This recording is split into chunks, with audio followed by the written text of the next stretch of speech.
తెలంగాణలో చలి తీవ్రత పెరుగుతోంది. కొన్ని జిల్లాల్లో రాత్రిపూట ఉష్ణోగ్రతలు మరింత పడిపోతున్నాయి. దాదాపు 11 జిల్లాల్లో 7 నుంచి 10 డిగ్రీల ఉష్ణోగ్రతలు నమోదవుతున్నాయి. ఇక మిగతా జిల్లాల్లో 10 నుంచి 18 డిగ్రీల ఉష్ణోగ్రతలు నమోదవుతున్నాయి. రాత్రి ఆసిఫాబాద్ జిల్లా సిర్పూరులో అత్యల్పంగా 7.4 డిగ్రీల సెల్సియస్ కనిష్ట ఉష్ణోగ్రత నమోదైంది.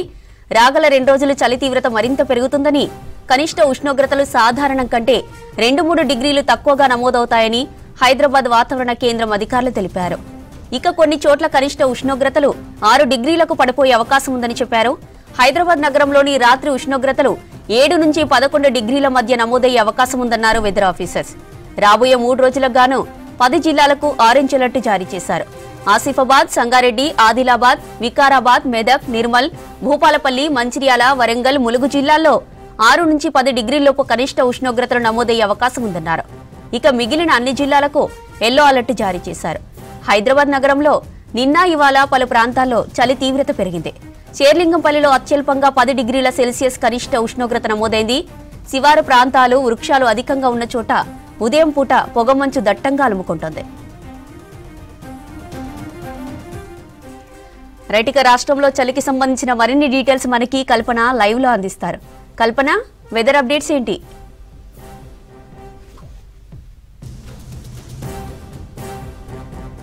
ప్రస్తుతం చూసుకున్నట్టయితే తెలంగాణ రాష్ట్ర వ్యాప్తంగా చలి తీవ్రత పెరిగిందనే చెప్పుకోవచ్చు. గత 4-5 రోజుల నుంచి అయితే చలి తీవ్రత ఎక్కువగా కనిపిస్తూ ఉంది. కనిష్ట ఉష్ణోగ్రతలు రోజు రోజుకి పడిపోతూ వస్తూ ఉన్నాయి. నవంబర్ మొదటి వారం నుంచి మనకు చలి తీవ్రత అంతగా కనిపించకపోయినా రెండవ వారం నుంచి అయితే చలి తీవ్రత ఎక్కువగా కనిపించిందనే చెప్పుకోవచ్చు. ముఖ్యంగా చూసుకున్నట్టయితే దాదాపు ఉత్తర తెలంగాణ జిల్లాలకు సంబంధించి ఆ తీవ్రత ఎక్కువగా కనిపించింది.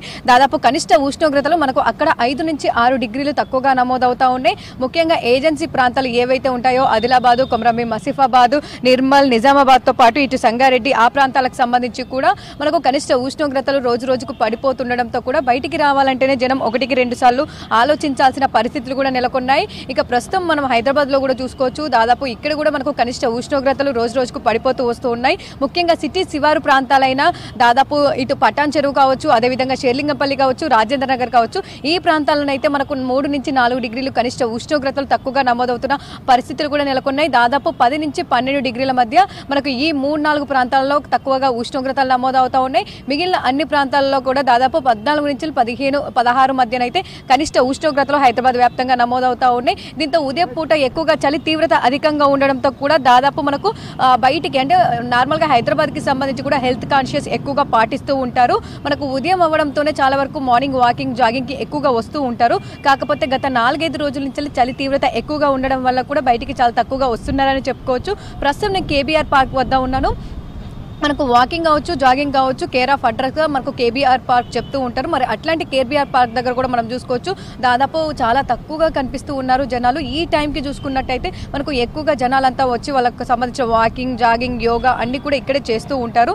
కాకపోతే చలి తీవ్రత ఎక్కువగా ఉండడం వల్ల కూడా చాలా తక్కువగా వస్తూ ఉన్నారు. ఇక వృద్ధులు, చిన్న పిల్లలు అయితే ఉదయం సమయంలో, రాత్రి సమయంలో బయటికి రావాలంటేనే కూడా ఆలోచించాల్సిన పరిస్థితులు కూడా నెలకొన్నాయి. ఇటు డాక్టర్లు కావచ్చు, వైద్య ఆరోగ్య శాఖ కావచ్చు, ఇప్పటికే వృద్ధులు, చిన్నపిల్లలు, దాంతో పాటు శ్వాసకోశకు సంబంధించిన వ్యాధితో ఎవరైతే బాధపడుతున్నారో వారితో పాటు గర్భిణీ స్త్రీలు తగిన జాగ్రత్తలు వహించాలంటూ పదే చెప్తున్న పరిస్థితులు కూడా నెలకొన్నాయి. ఒక్కసారి కూడా మనం ఈ ప్రాంగణం అంతా కూడా చూసుకోవచ్చు. దాదాపు మనకు ఈ సమయంకి ఎక్కడ కూడా చూసినా కూడా ఫుల్ ఆఫ్ రద్దీ అనేది కనిపిస్తూ ఉంటుంది. కాకపోతే ప్రస్తుతం అయితే మనకు అక్కడక్కడ అడపదడపగా జనాలు అయితే వాకింగ్ చేస్తూ కనిపిస్తూ ఉన్నారు. ఆ వచ్చిన వాళ్ళు కూడా తగిన జాగ్రత్తలు తీసుకుంటూ ఉన్నారు. మంకీ క్యాప్స్ కావచ్చు, స్వెటర్స్ కావచ్చు, లేదంటే మనకు ఉన్నితో చేసిన దుస్తులు కావచ్చు, అవన్నీ కూడా ధరించి వస్తున్న పరిస్థితులు కూడా నెలకొన్నాయని చెప్పుకోవచ్చు. ఇక ఓవరాల్ గా చూసుకున్నట్టయితే రానున్న 4-5 రోజుల పాటు కూడా చలి తీవ్రత అధికంగా ఉండే అవకాశం ఉందని చెప్పేసి ఇప్పటికే ఇటు అధికారులు కూడా సూచించడం జరిగింది. ముఖ్యంగా చూసుకున్నట్టయితే ఏవైతే మనం పదే చెప్పుకుంటూ ఉన్నామో ఇటు ఉత్తర తెలంగాణ జిల్లాలు, ఆ జిల్లాల్లోనే అధికంగా మనకు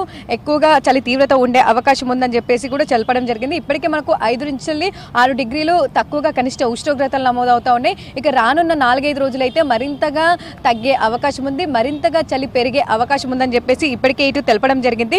అదే విధంగా ముఖ్యంగా చూసుకున్నట్టయితే చలి తీవ్రతతో పాటు మనకు పొగమంచు కూడా దట్టంగా కమ్ముకోవడం అయితే జరుగుతుందని చెప్పుకోవచ్చు. చాలా వరకు అయితే ఎక్కువగా చూసుకున్నట్టయితే హైవేల వద్ద కావచ్చు, దాంతోపాటు ముఖ్యంగా ఉదయం 4:30 నుంచి 6:30 గంటలో ఈ పొగమంచు ఎక్కువగా ఉండడం వల్ల కూడా దాదాపు రోడ్డు మీద వచ్చే వెహికల్స్ ఏవైతే ఉంటాయో దాదాపు 100 నుంచి 150 మధ్య కూడా ఎక్కడ కూడా సీనరీ కనిపించని పరిస్థితులు ఉన్నాయి. సో ఇట్లాంటి తరుణంలో హైవేల మధ్య కావచ్చు, దాంతోపాటు ఉదయం 4:30 నుంచి 6:30 మధ్య ఎవరైతే జర్నీ చేసే వాళ్ళు ఉంటారో, దాదాపు సుదూర ప్రయాణాలకు వెళ్లే వాళ్ళు ఉంటారో తగిన జాగ్రత్తలు తీసుకోవాలని చెప్పేసి పదే పదే చెప్తూ ఉన్నారు. ఎందుకంటే చలికాలం వచ్చిందంటే చాలు యాక్సిడెంట్స్ అయితే మనకు ప్రతి ఏటా పెరుగుతూ ఉంటాయి. అది కూడా ఉదయం సమయంలో యాక్సిడెంట్స్ సీనరీ కనపడక ఈ యాక్సిడెంట్స్ విజిబిలిటీ తగ్గిపోయి జరుగుతూ ఉంటాయి. దీని గురించి పదే పదే ఇటు పోలీస్ శాఖ కూడా మనకు అవగాహనకు సంబంధించి కూడా కార్యక్రమాలు చేస్తూ ఉంటారు. ఎవరైతే జర్నీ చేసే వాళ్ళు ఉంటారో వాళ్ళు పోస్ట్పోన్ చేసుకోండి అని చెప్పేసి కూడా చెప్తున్న సిచ్యువేషన్స్ కూడా ఉన్నాయని చెప్పుకోవచ్చు.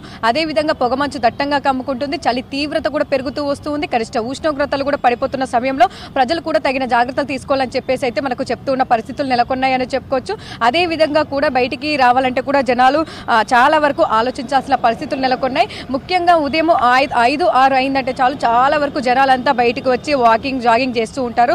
ఒక ఈ పార్క్ అనే కాదు, నగరంలో ఉన్న అన్ని పార్కులు కావచ్చు, అదేవిధంగా విలేజెస్ లో కూడా చాలా మందికి హెల్త్ కాన్షియస్ మీద అవగాహన వచ్చింది. వాళ్ళు కూడా బయటకు వచ్చి వాకింగ్, జాగింగ్ చేస్తూ ఉంటారు. కాకపోతే చలికాలం వచ్చిందంటే చాలు, చలి తీవ్రత పెరిగిందంటే చాలు ఎవ్వరు కూడా బయటికి రారు. చాలా వరకు విలేజ్లలో మనం చూస్తున్నట్టయితే చలి మంటలు వేసుకొని దాదాపు వేడిగా ఉండడానికి కూడా చలి మంటలు వేస్తున్న పరిస్థితులు కూడా నెలకొన్నాయని చెప్పుకోవచ్చు. ఇక ఓవరాల్ గా చూసుకున్నట్టయితే రానున్న 4-5 రోజుల పాటు కూడా చలి తీవ్రత మరింత పెరిగే అవకాశం ఉంది. కనిష్ట ఉష్ణోగ్రతలు ఇటు జిల్లాలతో పాటు దాదాపు హైదరాబాద్ వ్యాప్తంగా కూడా పడిపోయే అవకాశం ఉంది. ముఖ్యంగా సిటీ శివారు ప్రాంతాలు ఏవైతే మనం చెప్పుకున్నామో పటాన్ చెరువు కావచ్చు, రాజేంద్ర నగర్ కావచ్చు, అదేవిధంగా షేర్లింగంపల్లి కావచ్చు, ముఖ్యంగా ఇటు సికింద్రాబాద్, దాంతోపాటు కంటోన్మెంట్ ఏవైతే వృక్షాలు అధికంగా ఉంటాయో ఆ ప్రదేశంలోనైతే మనకు చలి తీవ్రత ఎక్కువగా ఉండి దాంతోపాటు పొగమంచు కూడా ఎక్కువగా ఉండే అవకాశం ఉండడంతో తగిన జాగ్రత్తలు అయితే తీసుకోవాలని చెప్తా ఉన్నారు. అదే విధంగా ముఖ్యంగా చూసుకున్నట్టయితే ప్రస్తుతం మనకు తమిళనాడు ప్రాంతం వద్దనైతే ఒక అల్పపీడన ప్రాంతం ఏర్పడింది. ఈ అల్పపీడన ప్రాంతం కారణంగా ఇటు ఏపీకి సంబంధించి కూడా రానున్న 2 రోజుల పాటు మోస్తారు నుంచి భారీ వర్షాలు అయితే కురిసే అవకాశం ఉంది.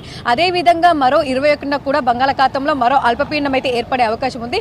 కాకపోతే ఈ 2 అల్పపీడనాల ఎఫెక్ట్ అయితే తెలంగాణ రాష్ట్రం మీద ఉండబోదని చెప్పేసి పొడి వాతావరణమే ఉంటుందని చెప్పారు. వర్షాలకు సంబంధించి అయితే తెలంగాణ వ్యాప్తంగా పెద్దగా ఎక్కడనైతే మనకు కురవబోవు. కాకపోతే ఈ పొడి వాతావరణం, దాంతోపాటు చలి తీవ్రత, కనిష్ట ఉష్ణోగ్రతలు పడిపోవడం, అదేవిధంగా పొగమంచు తీవ్రతను అయితే రానున్న 4-5 రోజుల పాటు అధికంగా ఉండే అవకాశం ఉంది. జ్యోతి.